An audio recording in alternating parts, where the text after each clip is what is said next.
the stages of development or progress in Sanskrit, which is called Saptabhumi.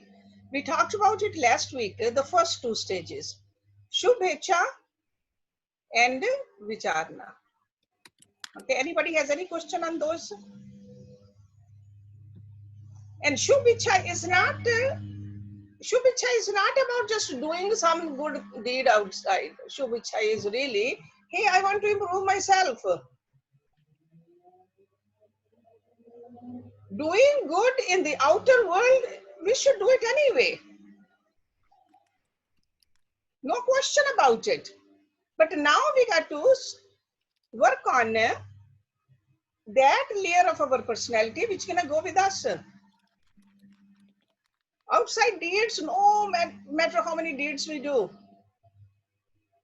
okay, it's not going to improve us anymore. That should be our nature now, to just help others, never hurt others. But Shubhicha is, hey, why did I take birth in this beautiful human body? I'm supposed to be in the company of good people, satsang. I'm supposed to study the scriptures. What did those rishis tell us? So it's like a deeper thirst for that. And the next stage is, after studying, only then you can reflect. If we don't study, we don't know what to reflect upon. So that is called vicharna. So first and the second stage. So if you don't have any question, the third one I'll tell you today, third and fourth stage. The Sanskrit name for the third stage is called Tanu Manasaha. Tanu Manasaha.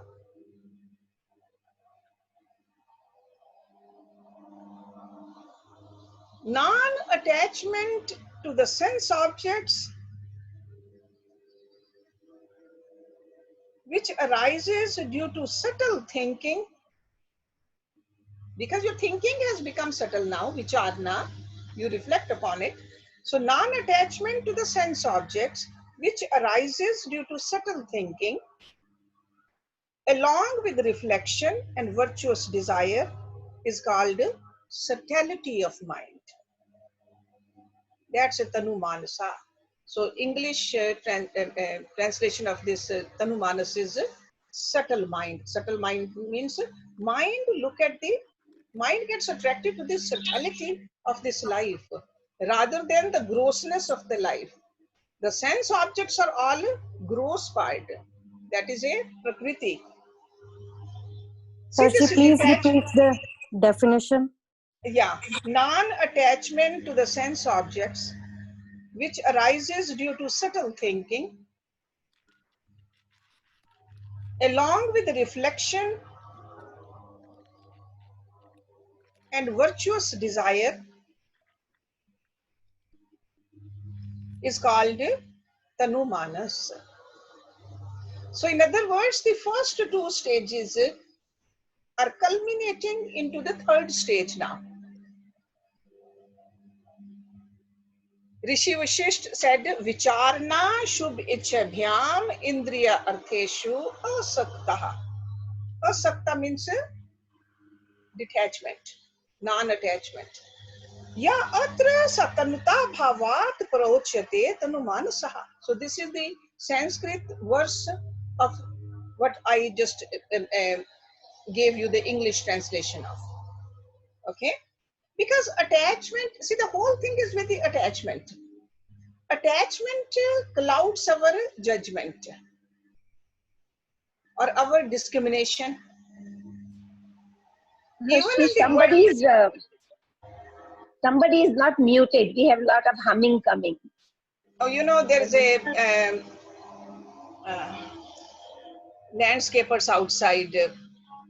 So I cannot mute myself. Let me just try to close this window. I don't know why they have to come at this time. Let me just try to close it. Virtuous desire, this is a virtuous desire which we discussed in the first level, Shubhicha. So that means we have to make more progress on that. Yeah, we got to keep on progressing on that also. We got to keep on studying the scriptures. We got to keep on reflecting upon the ideas which we get from the scriptures. And then we have to make our mind now so subtle that we don't get attached to the physicality of this world. Okay, so this is what, see, if you know a little bit Sanskrit, so just look at this, vicharna shubhichebhyam. So this is a shubhicha and vicharna. Indriya artheshu asaktata. So sense object, non-attachment from the sense object. And then tanutaha bhavat. Your thinking become very, tanu means subtle. Anumanasaha, subtlety of the mind. So effect of the first two stages, now your mind is becoming more and more subtle. You are getting detached from the worldly life more and more. It doesn't mean that you run away from the worldly life, but your mind is not attached to it. You are still doing the things which you are supposed to do. But your attention is always to the subtlety of life. And what is the subtle part of our life? The Atma and Paramatma, the goal of life. That is the subtle. Okay, you think more and more about that. The mind which kept thinking about the children, the grandchildren, the money, the clothes, the vacations, no matter what.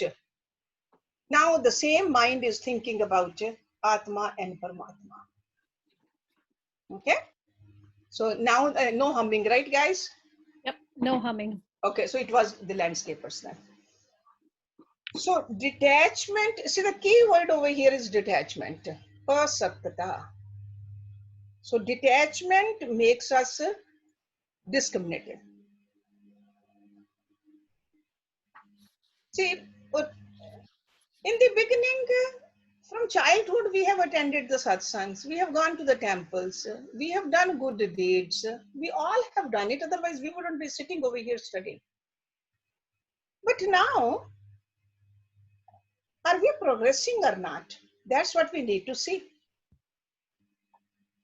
So these rishis, they are saying, you are progressed only if your mind has become into the levels of the subtlety. If we are still worried about our body or our children or financial situation, if the worry is still there, that means there's no subtlety. Okay, so that's what he's talking about. So the reflective mind discriminates between the real and the unreal. That's a reflective mind. Eternal and temporary. Absolute and the empirical. So this state of detachment is called Tanu Manas. Okay. So if we have reached here, according to these yogis and the rishis, we are still in an elementary grade. If you want to see whether the progress is happening the way we went to school, elementary school, middle school, high school, graduate, undergraduate, graduate, all that we did. So all the way here, the first three stages are elementary school. That's why majority of the people have not even enrolled into the school, because they are not even studying the scriptures.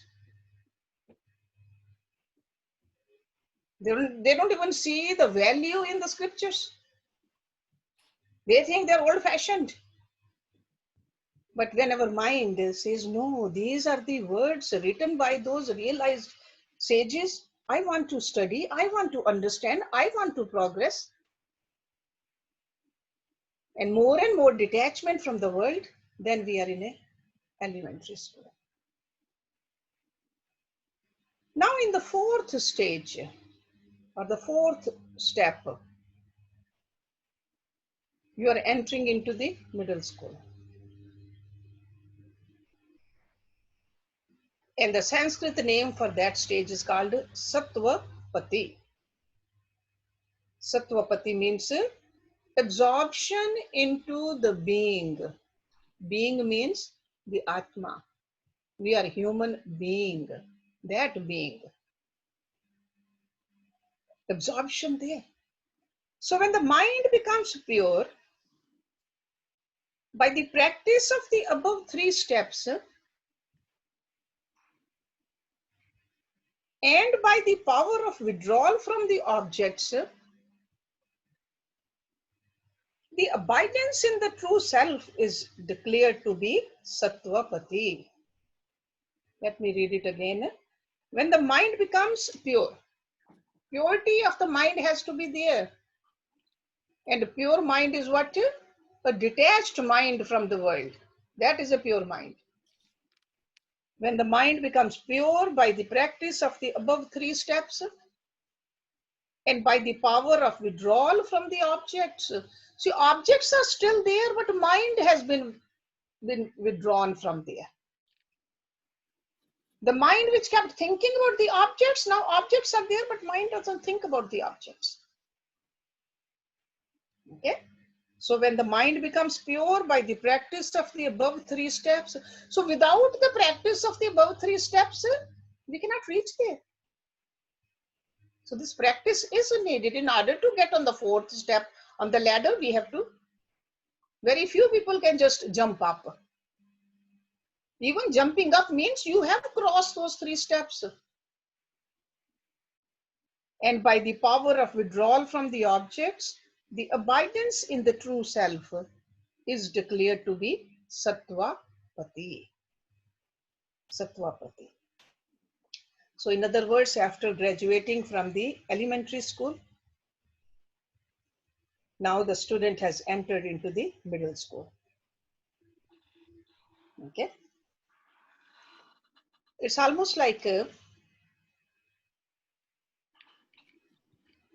little child. The parents are leaving for the evening and the child is left home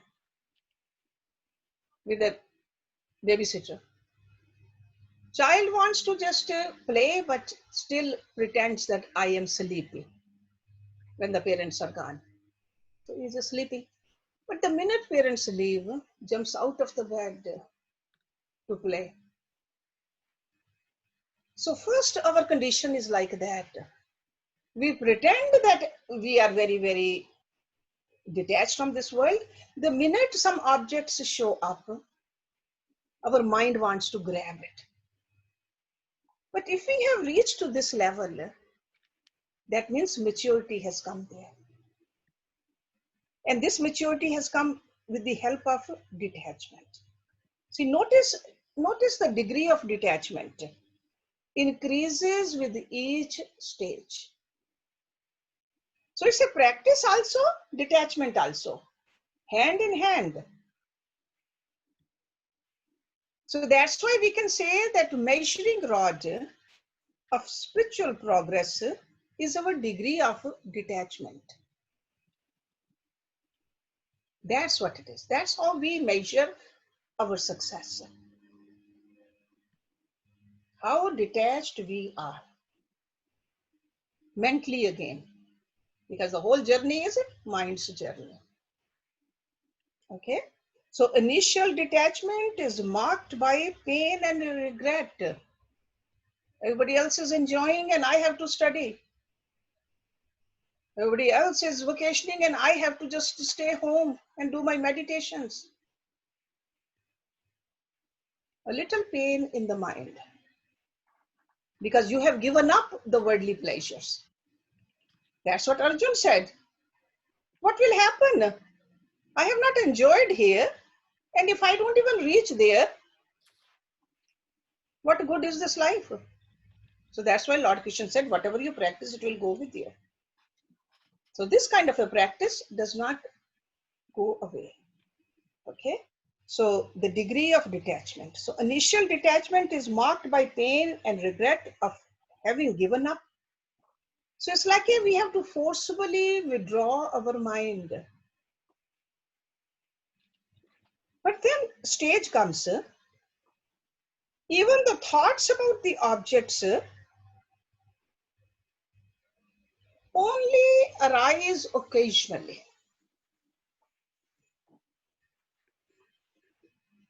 So worldly thoughts, occasionally they will come. And with the help of the practice, these desires weaken with the time. And with the help of the practice, we forget the objects totally. They are there, but we don't even care. So this is the progress. And then when we are at this level, when we are absorbed into the being, the Sattvapati, we wonder. We really wonder how we could ever be attached to the worldly life in the first place.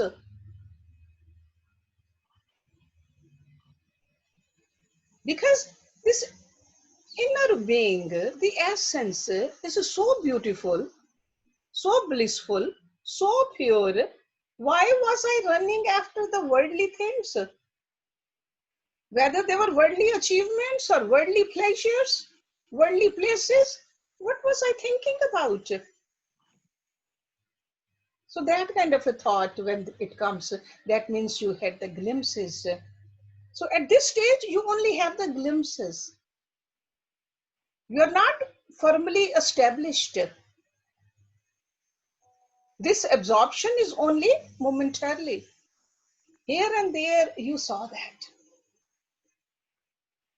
Maybe with the grace of your guru once, or maybe in your dream,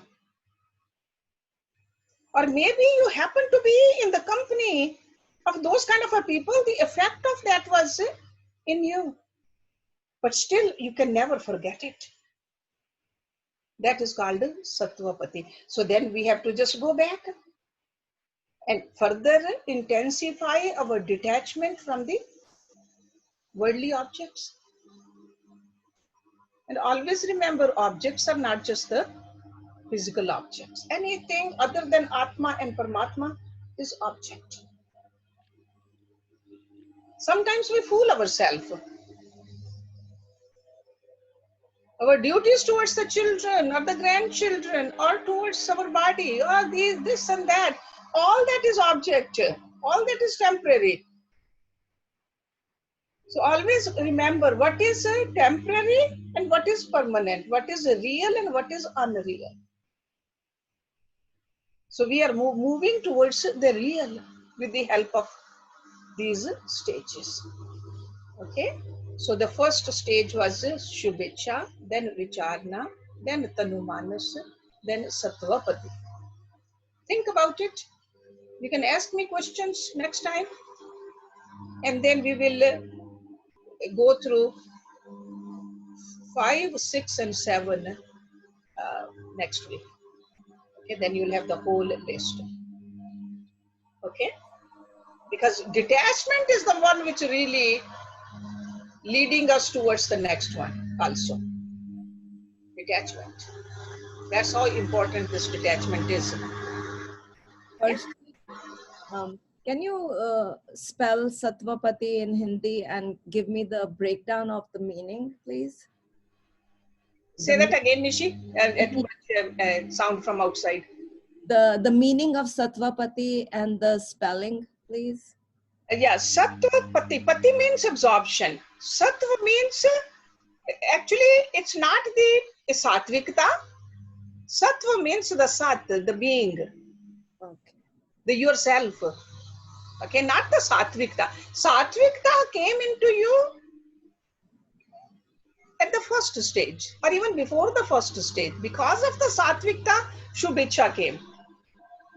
So this Sattvapati is a Utpati, just like the Utpati.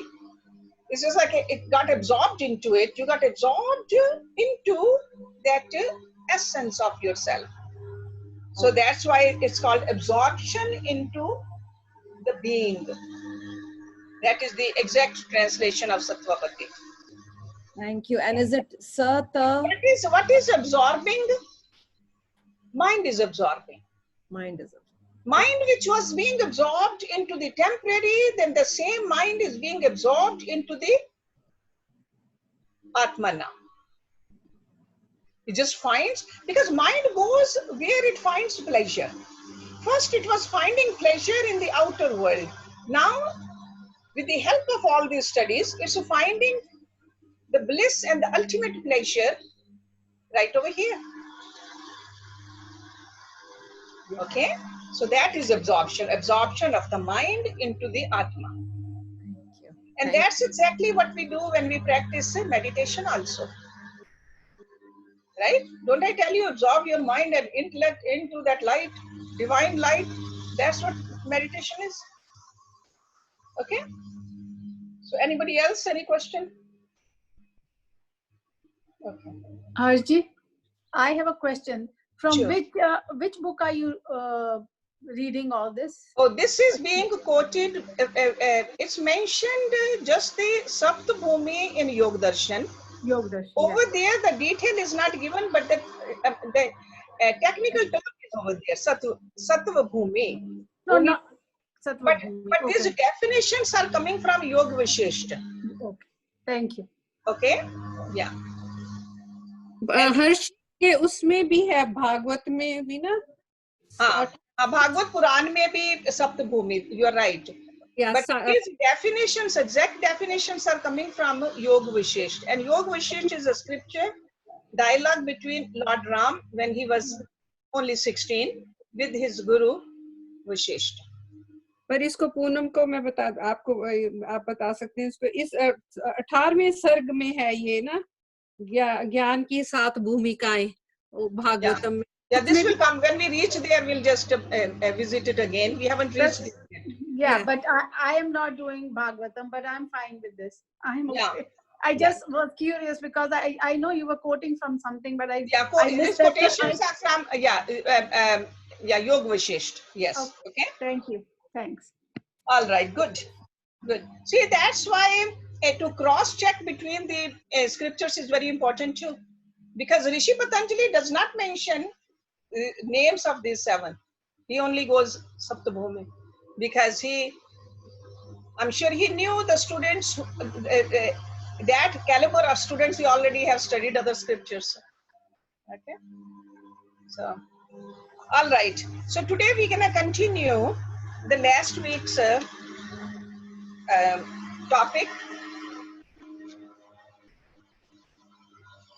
the Dharam, because we understood what Dharam was, but then question came, Dharam, is a Dharam a religion? And what is the difference between Dharam and a religion? First of all, a religion and Dharam, they are 2 entirely different concepts and perspectives. Okay? So, casually, when we use the word Dharam for religion, we are making a mistake. Okay? Religion is, what is religion? Religion is composed of rituals, customs, dogmas. Surviving on the basis of fear and blind faith.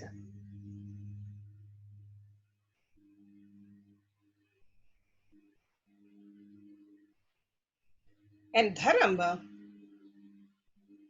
unfortunately, there's no English equivalent to that. But there are great laws when we talk about Dharam, disciplines, which uphold, sustains, and ultimately lead humanity to the sublime heights of worldly as well as spiritual glory. That's why last time I gave you the definition according to the rishis, Abhyudaya, Nishreha, Siddhi, Sadharma. But we have to follow those principles.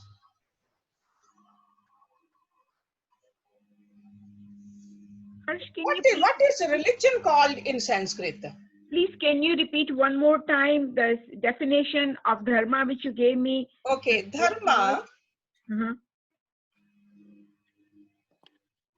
encapsulates those great laws and disciplines which uphold, sustains, and ultimately lead humanity to the sublime heights of worldly and spiritual glory. Okay, that's a dharam. And what is a Sanskrit word for religion? It's called sampradaya. I'm sure you have all heard that word, sampradaya. That means a religious sect, sampradaya. There are 4 factors in sampradaya. Number 1, must have some time, particular time in history for its beginning. When we say that Christianity came into existence at that time, Islam came. For Sanatan Dharam, there is no date. Dharam. So must have some time, particular time in history for its beginning. Number 2, one person or a group of people have founded it. That means there's a founder for that. That is a sampradaya. It could be a group of people or it could be one person. Number 3, it follows a particular book.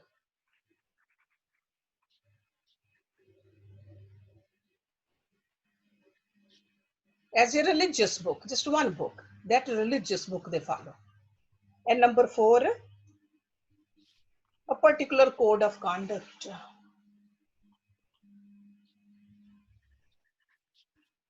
Okay. So these 4 need to be there for a sampradaya, for a religion. And some other differences in religion and a dharam. You can find a lot, but let me just give you a few of them. Religions are many. Dharam is one. There are no 2 dharams.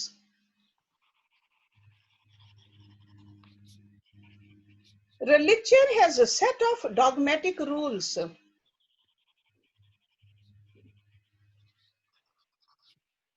So you have to follow those rules. But Dharam invites us to explore within.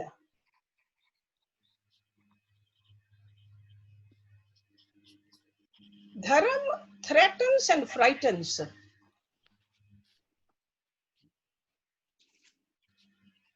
I mean, religion threatens and frightens. Dharam gives inner peace.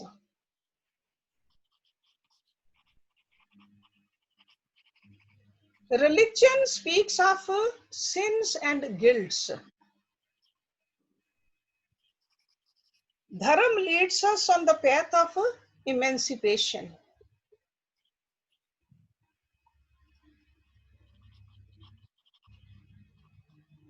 Religion does not tolerate questions.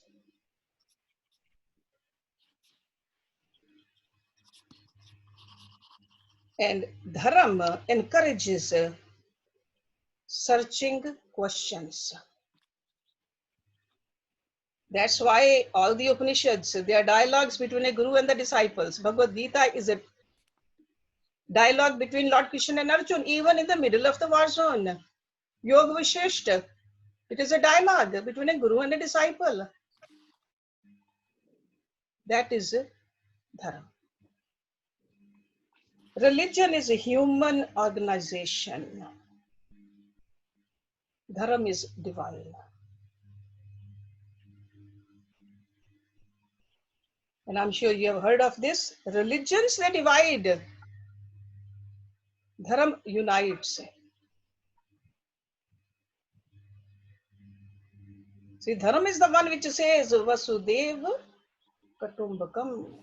So all the whole family, we are all in it. So one family unites.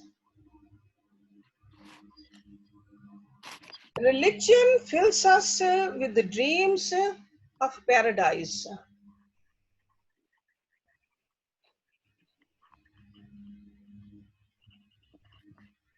And Dharam makes us live the glory and the paradise on earth.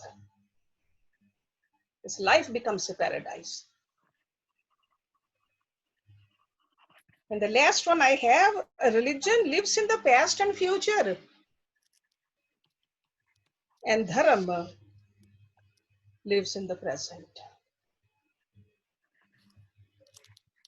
So you can see that there's a big difference. It's not that religions don't have elements of Dharam in there, they do. But we got to focus more on that elements of the Dharam than what separates us, what keeps us at the lower level. Okay.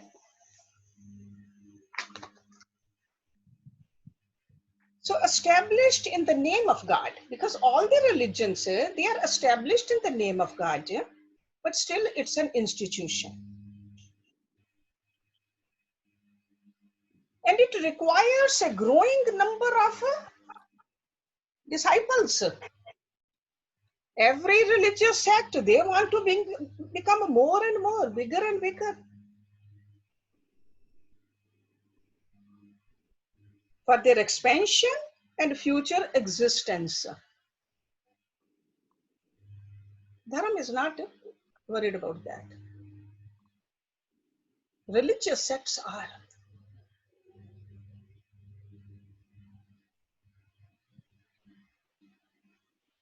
A religion discriminates against human beings who do not belong to it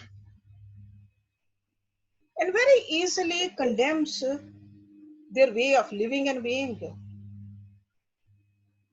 You are no good. But Dharam, on the other hand, does not need any followers from its propagation, does not discriminate against anybody. It leads a human being beyond the realms of man-made institutions or their dictums.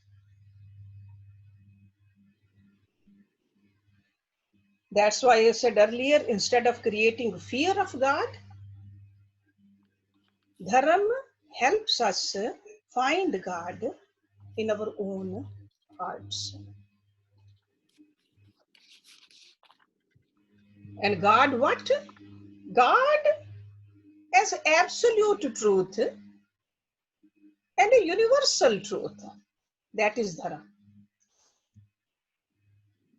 That's why last week we talked about Dharam shines in the form of truthfulness, non-violence, love, compassion, forbearance, forgiveness, and sharing. Please repeat slowly. Thank you. Yeah, Dharam shines in the form of truthfulness,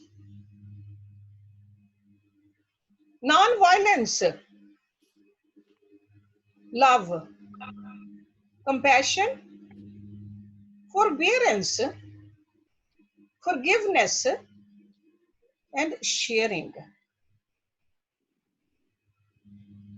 That's why it's really funny when people say, no, my guru gave me the mantra in privacy.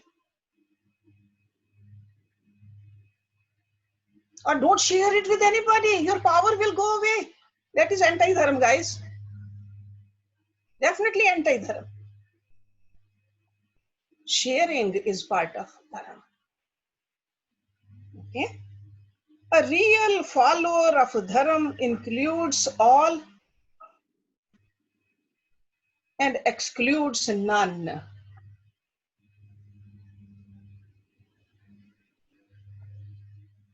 I still remember that voice of my Guruji echoes in my mind. I didn't know what he was doing, but he asked me, he said, will you teach anybody who comes here what I have taught you? So by anybody means anybody. So it includes everyone. That's why the yogic philosophy and the Dharam, it's the same thing. Another word he used to use, the sun shines for everybody. That's how the yogic philosophy is for everybody. The yogic teachings are for everybody. Doesn't discriminate, just like a sunshine. Another thing he used to say is, you don't have to pay for the sunshine. You cannot sell this either. That is Dharam. So instead of following commandments, because some people can think, oh, yam and the niyam are the commandments. No, they are not commandments. Nobody is commanding us to do it. So instead of following commandments under the pressure of fear or guilt, because in religion, we have fear and guilt. If you don't do this, you'll go to hell. Dharam doesn't say that. The aspirant commits himself to discipline and self-transformation. I want to follow yam and the niyam because I want to become better.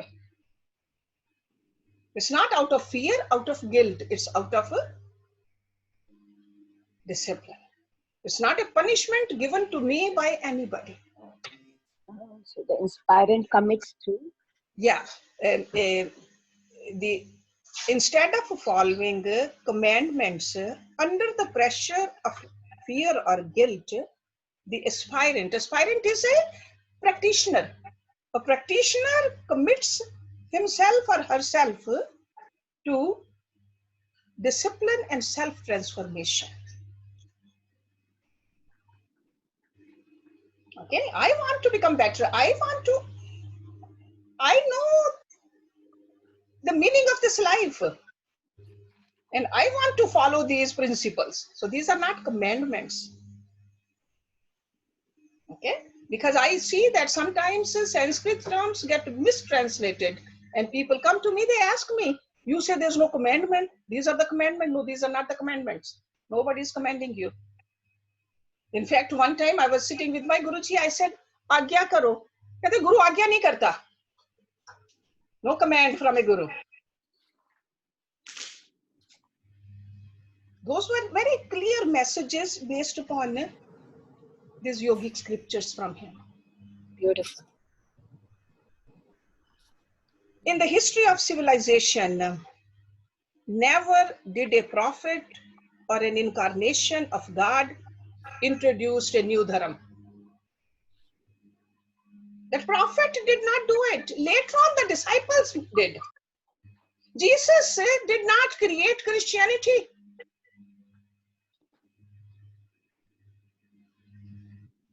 Buddha did not create Buddhism. The followers do that. The God comes again and again to show us the path of Dharam, guys. So whenever the Dharam taught by the great sages, and it seemed like it got eclipsed, a great soul incarnated to re-inspire the masses with enthusiasm for Dharam. But I think as human beings, we just forget that. We just again follow the same old rut. That's why God has to come back again to re-inspire us.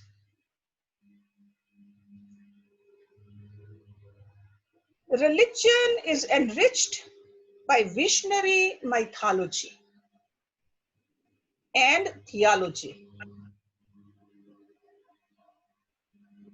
But Dharam blooms in the realm of direct experience.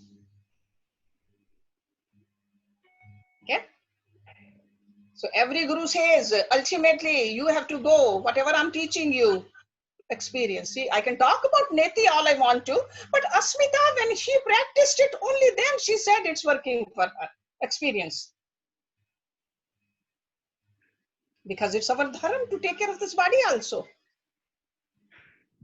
Or when Jonathan called me a few weeks back, he said, I could never breathe the way I can breathe now after practicing Jal Nitra. And can you imagine, this is only for the physical body. When we can really meditate and get to know ourselves, and when we reach at that stage, Sattvapati, which we talked about today, how easily we can detach from this world then.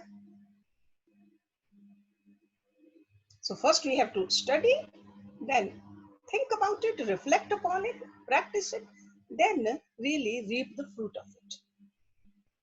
Religion contributes to the changing phases of a culture.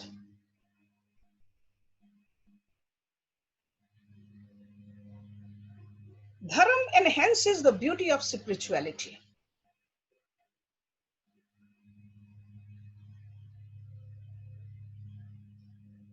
Religion may be helpful in regulating a few of the primitive tendencies like greed, because religion teaches us to give. But Dharam alone can help us transcend our animal instincts and step up towards the next level.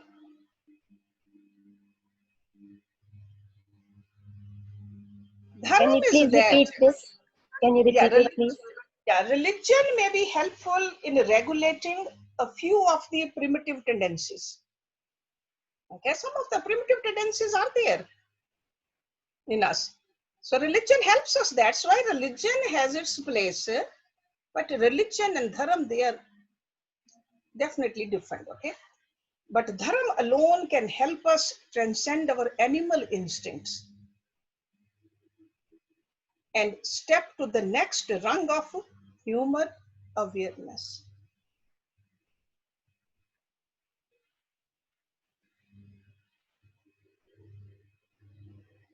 Dharam is that.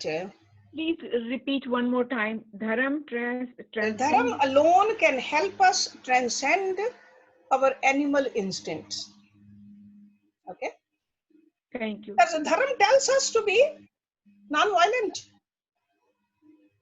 Because we see that some of the religions, they don't talk about that you should not be non-violent. Dharam says no violence.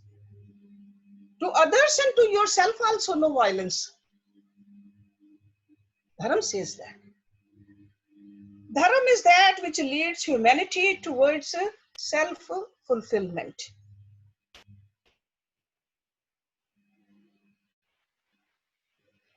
Dharam applies for all times and in all places. It is that invisible force actually that helps individuals resolve their differences and come closer. Because at the individual level, there are differences. We have different inclinations, different aptitudes, but in essence, we are all the same. Only Dharam teaches that. Because Dharam takes us closer to our real being. They say a Dharam that fails to bring peace and harmony in person and community life is no Dharam at all. So there has to be a peace within, and it should bring peace outside also. Because perfection of the Dharam does not lie in personal achievement alone. That's why what do all these yogis do?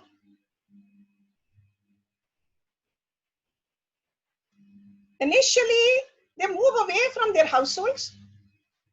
They do the tapasya. into the mountains or in the caves. After that, what do? They come back, help people like us. Because for them, only their fulfillment, only their achievement was not enough. They see the misery in our minds also. Buddha did that. A lot of other rishis, even today's lot of yogis, they did that. Our own Isht, Prabhu Ram Lal Ji, what did he do?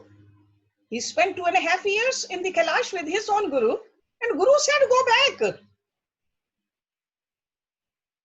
Go back and teach this to the humankind because they have forgotten it. It's not a new religion, it's not a new faith. They have forgotten it. Just make them discover this again. It's not a new invention, it's only a discovery within ourselves. And I don't know how many of you know it or not, the name of this ashram, Yog Sadhana Ashram, is given by him. We did not come up with this name, Yog Sadhana Ashram. So all the great yogis, they did that. If you read their autobiographies or if you read about them, after attaining that state, they just came back and taught us all. Because they saw the oneness.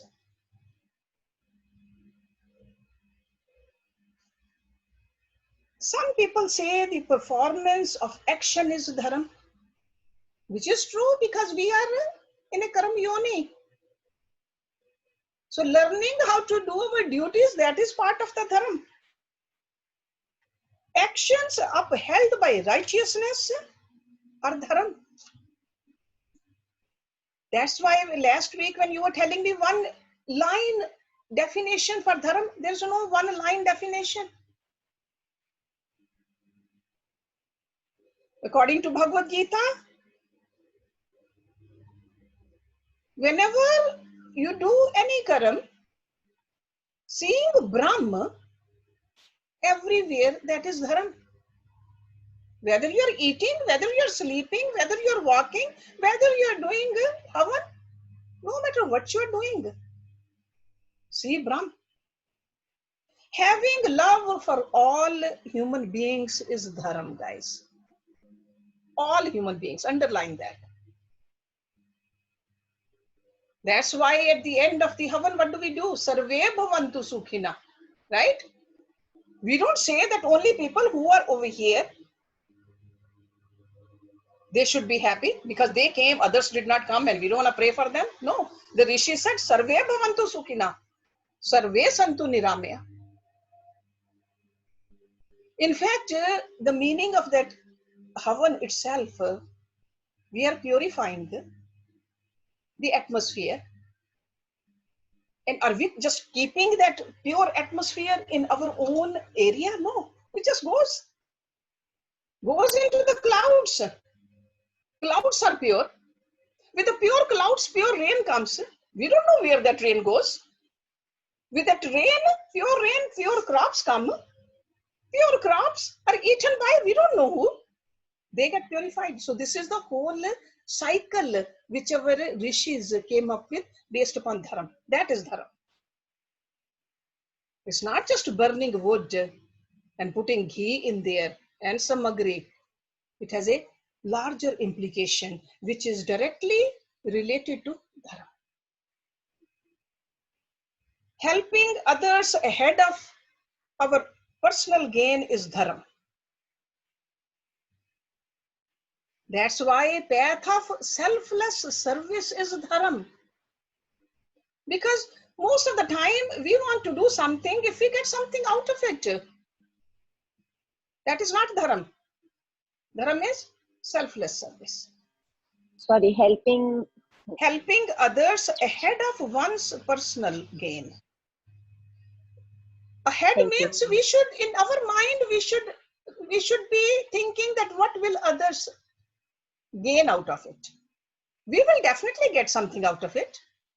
Like if I give flowers with my hand, I get a fragrant hand too. right? So, but first we should see that what am I giving to somebody else? So helping others ahead of one's personal gain is the dharam, who follow the path of selfless service. Defending one's nation and society, that is a dharam for the soldiers.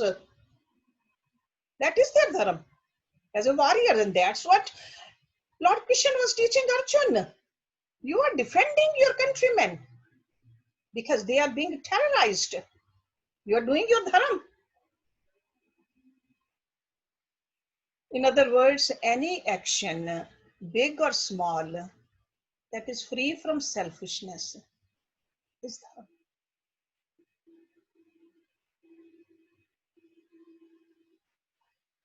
Today,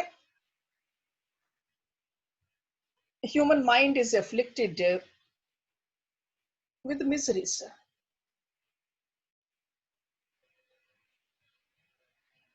On one hand, everybody is suffering from materially oriented social and cultural values. In the mind, there's so much of that. And on the other hand, especially these days, we have become a victim of a fear and insecurity. This is not just in this country, all over the world. So what is our dharma? What is our dharma? Our dharma is, first of all, take care of yourself. Follow all those guidelines. Keep yourself protected. By keep protecting yourself, you will protect others also. And at the same time, connect with the highest. More and more meditation. More and more practice of yoga. That is our dharma right now. Simplifying our life.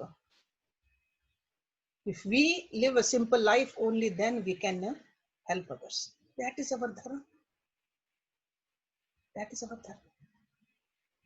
Okay. No matter which religious sect we belong to, we can follow this dharma. And that's where the peace comes from.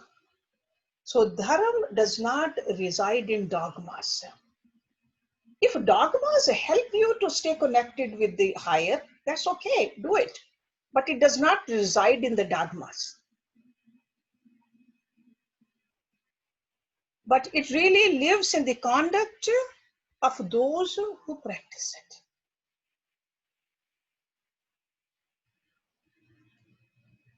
We don't want to become a hypocrite, because it's a hypocrisy to believe in high ideals but not practice them. Okay. So we talked about dharma last week quite a bit. So I just tried to differentiate a dharma from a religion, because that was the question last time. So let's just see whether you understand it, or do you have any input. So before I go further, and we are going to end the class with the meditation also today.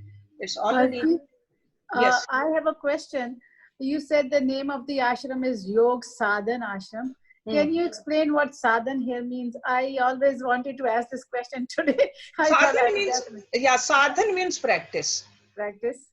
Practice. So we, because I was confused between sadhana and sadhana. I'm like, yeah, no, yeah, no, yeah, sadhana is also practice. Sadhana is also practice. So it's like we are supposed to practice yoga and learn how to practice yoga from this ashram. Okay. So that's why we just, and yoga at every, we call it this is a ashram where you learn yoga in its entirety. At the physical level, at the mental level, at the emotional level, right? Ultimately, the spiritual level. Okay. So Sampuran Yoga, Guruji used to call it a Sampuran Yoga. Once we learn it, only then we can live a life of a yogi. Right? So, thank you. Yeah. So yoga, sadhan means practice. Kim has a question. Who, Kim? Yes, Kim. Good morning, Harshji. So I have two questions. Earlier, you said religion contributes to the changing faces of a culture. Can you please explain what that means? Yeah, because religion is an institution. So it just, as the culture changes, the religious organizations, they change their ways also. I Okay. see. I see. Yeah. As opposed to Dharam, which is eternal. Dharma doesn't change. Okay, I see. Okay. Thank Yeah. Dharma is eternal, and religion from place to place, time to time.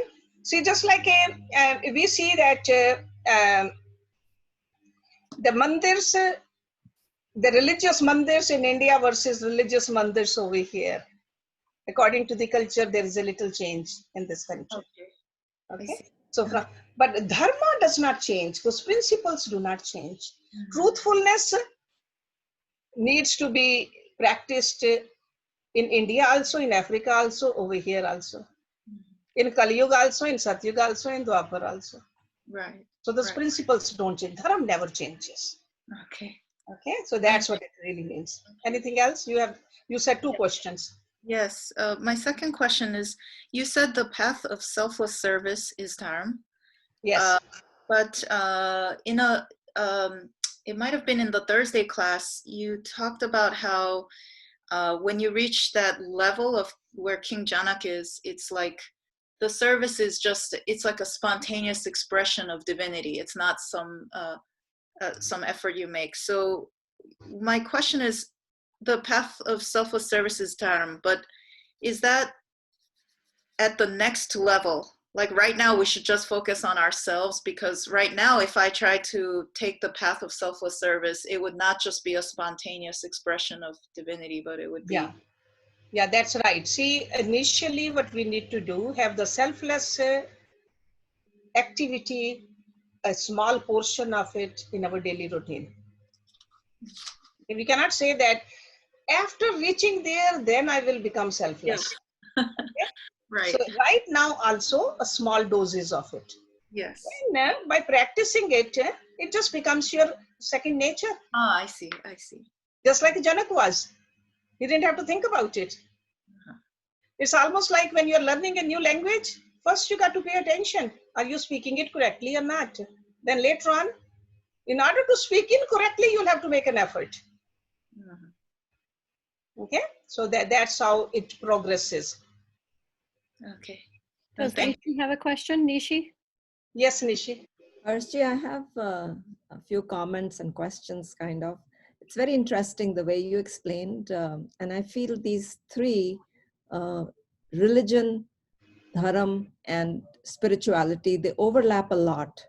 And if you Google and look up, the reason I was asking is dharam same as religion. When you look up religion, and it's basically, I think, the fault is in the translation of the two languages, Hindi and English. When you look up the meaning of a religion in Hindi, it only gives you dharam. There is no other one word that defines religion. So that is the problem, one problem. The other one I feel is my comment on religion. The actual meaning of definition of religion comes from the Latin word legare, which means to reunite. Yes. And religion in its pure form was great. It's just deteriorated. Yes. It actually is the main connection of what joins the human and the spiritual, that is the soul, and the Atma and the Paramatma, or the human and the divine, whatever you may want to call it. But it deteriorated over time because of what we added in our cultural or our social ways or other things, just like you explained. Religion deteriorated, and that is why, even although I'm born in a certain sect, in a religion, I don't like to say in that way that I am a Sikh, but I prefer to say I am a Sikh because I'm learning. That's where the word came from. Jo seekhta hai, wo Sikh hai. Guru Sikh hota hai, Guru ka Sikh. So learning from the Guru is the true Gur Sikh. So that way there's a lot of confusion, but Dharam is almost like religion, because like you said, having love for all human beings is Dharam. And that is a good way. When you are truly religious, you understand what is Atma, what is Paramatma. You have true love for everybody. So there's so much overlap between all of this is Yeah, what I first want. of all, they're not two, three, it's two. Spirituality really means dharam. Okay. Okay, so it's a religious or a religious sect. That's why I was saying that founder of every religious sect, they were dharmic. Yeah. They didn't even want you to create a new sect. Yes. It was But all as the to time meet goes, Bhakti. Yeah. the purpose, people move away from the purpose. So right now, the way the religion and the dharam is, this is how it's understood. And it's not that if you are religious, you cannot be dharmic. Exactly. But in order to be dharmic, you have to have those qualities. Right. Okay, if somebody says, no, my religious sect or where I go or the form I worship, this is it, you are away from dharam. Right. That's why I said, when we start seeing that one truth in all, then we are really following the path of Dharam. So we got to remember that. It's not that we should not follow any religion. Definitely the customs which you have been practicing, the rituals you've been practicing, keep on doing it, but keep in mind the ultimate goal. Okay, so because ultimate goal for all of us is the same. Exactly. There is only one truth. So Right. yeah, only one truth. That's why I said love for all, hate for none. Right. Nobody is bigger and smaller. We are all same. There's no bigger Atma and a smaller Atma. There's no Hindu Atma or a Christian Atma. Exactly. There's only Atma is a part of Paramatma. Right. Right. It's called a Anshi. Okay. So we got to, if we remember that more and more and work more on dissolving these flaws of ours, then we are walking on the path of Dharam. Okay. So religion is not a bad word, but if we just divide ourselves, then it becomes bad, because that's where the animosity comes, when we divide. Something which unites us, there's a strength. We are all part of the same Brahman. Okay, we got to remember that. And all our rituals, customs, they should help us to get to that level. Okay, so 11:38, Horshi. yeah, 11:38. Is many there or no? Yes, Is Manny. gone? He's here. Okay. All right, so we'll just end the class then without, but if anybody has a question, ask question, but otherwise we'll end the class then. I was thinking about doing a little meditation, but looks like he must be going through his therapy. Who? So, I'm here. No, he's here. oh, you are here. Okay. Oh, sorry. I thought maybe you were doing the therapy. No. I'm ready to play the. Okay. All right. So, Manny, if you can just play for a couple of minutes that Om sound for us, so that we can end the class the way we normally do. All And then tomorrow we'll have a class again as usual, our Ashtavakra Gita class. Yes. Okay. So. Om.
Thank you very much.